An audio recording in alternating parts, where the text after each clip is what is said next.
इस डाइस पे तशरीफ़ फरमा तमाम मौजूद हजरात, हमारी माँ बहन और बेटियों और प्रेस के साथी, देखिए आज जिस नाजुक हालात में जो संविधान को रौंदा जा रहा है और संविधान को आज बचाने के लिए मनुवादी ताकतों के खिलाफ आज हम कंधे से कंधा मिला करके जो तमाम जो केवल अक़लियत के लोग ही नहीं, हर बिरादरी हर समाज के लोग आज इस वक्त को बचाने के लिए हम सब मिलकर के आज ये लड़ाई लड़ने जा रही है।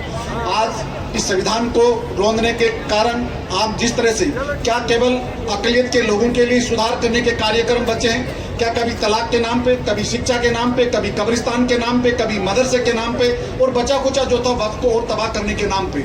देखिए इस वक्त को तबाह करने के अंदर जो इस सरकार के अंदर जितने मददगार जो भाजपा के लोग नहीं थे, उससे ज्यादा मददगार हमारे लोग जो जयचंद जो लोग थे, वो जयचंद हमारे अक़लियत के लोग थे।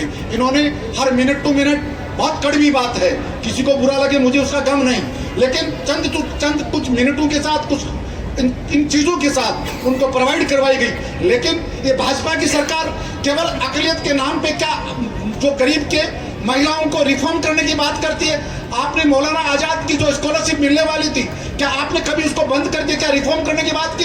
क्या आपने मदरसा बोर्ड की स्कॉलरशिप बंद की? क्या हिंदुस्तान के अक़लियत के लोगों की जरूरत नहीं थी? क्या आपने ITI या शिक्षा के अंदर बढ़ावा देने की बात की? उस चीज की जरूरत नहीं है, केवल कब्रिस्तान और मस्जिद को तोड़ने का कार्य करने की बात करते हो। शिक्षा के अंदर अक़लियत के लोग बढ़ते हैं तो अपने अधिकार की बात करते हैं, तो उनको किस तरह से डाइवर्ट किया जाए? क्या मजहब के नाम पर डाइवर्ट किया जाए? क्या सारा संविधान हिंदुस्तान को तोड़ करके इस हिंदुस्तान बाबा साहब भीमराव अंबेडकर के संविधान बनाए हुए ये मनुवादी ताकतें, आप में और हम में मनुवादी ताकतें इस संविधान को तोड़ के इस हिंदुस्तान को खतरा जो है इस मनुवादी ताकतों से। दोस्तों आज ये समय है हम सब मिलकर के इस संविधान को बचाने का कार्य करें। इस सुप्रीम कोर्ट का जो फैसला आ रहा है, उस सुप्रीम कोर्ट के फैसले पे पूरी हिंदुस्तान की नजरें खड़ाई हुई है, लेकिन इस हिंदुस्तान की जो रनिंग सरकार है उस पर इस चीज का कोई फर्क नहीं पड़ेगा। कौन सा संविधान होगा, क्या बदला जाएगा? जिस तरह से हमारे जो लीगल एडवाइजर, हमारे सामाजिक, हमारे लोगों ने जो वक्फ बोर्ड को जिस तरह से जो किया गया है, हम जिस तरह से जो फेस कर रहे हैं, दोस्तों आज हमारे जिस तरह से इस संविधान को बचाने के लिए हम तमाम लोग कंधे से कंधा मिलाकर के चूरू में झुंझुनू में अलग अलग शेखावाटी नहीं, अब ये संभाग चित्तौड़ में भी हो, चाहे अजमेर में हो, चाहे कोटा में हो, आज भी चूरू के अंदर इस तरह की मीटिंग रखी गई। अभी 5 बजे मुझे भी उस मीटिंग में शामिल होना। हम तो इतना कहना चाहते हैं, उस रिटायर्ड और भ्रष्ट IAS अधिकारी जो रेवेन्यू की रिफॉर्म करने की बात कर रहे हैं, क्या रेवेन्यू जो रिटायर्ड हो, चाहे वर्तमान के रेवेन्यू में काम करने वाले तहसीलदार से लेकर क्या IAS अधिकारी ईमानदार है? आप रिटायर्ड जज को लगाना चाहते हो? आप जो प्रेजेंट जो ट्रिब्यूनल कोर्ट है उसको यही पता नहीं कि ट्रिब्यूनल कोर्ट क्या होता है, ट्रिब्यूनल के आगे अपील भी की जा सकती है। लेकिन वो तो जो वहाँ के राजस्व हिंदुस्तान के कैबिनेट मंत्री हो, चाहे गृह मंत्री हो, चाहे और कोई मंत्री हो, इनको यही पता नहीं कि ट्रिब्यूनल एक राजस्थान सरकार के चीफ जस्टिस लगाते हैं और चीफ जस्टिस की नियुक्ति CJI करते हैं। कुछ चैनल पे मैंने देखा CJ क्या होता है, CJI क्या होता है, उन चैनलों को यही पता नहीं ट्रिब्यूनल क्या होता है, किस तरह से अपील की जाती है। वो तो एक ही अफवाह फैलाते हैं कि ट्रिब्यूनल के अलावा कहीं अपील नहीं की जा सकती। उनको सोचना चाहिए ट्रिब्यूनल के अलावा हाई कोर्ट है, सुप्रीम कोर्ट है, आप कहीं भी जा सकते हो।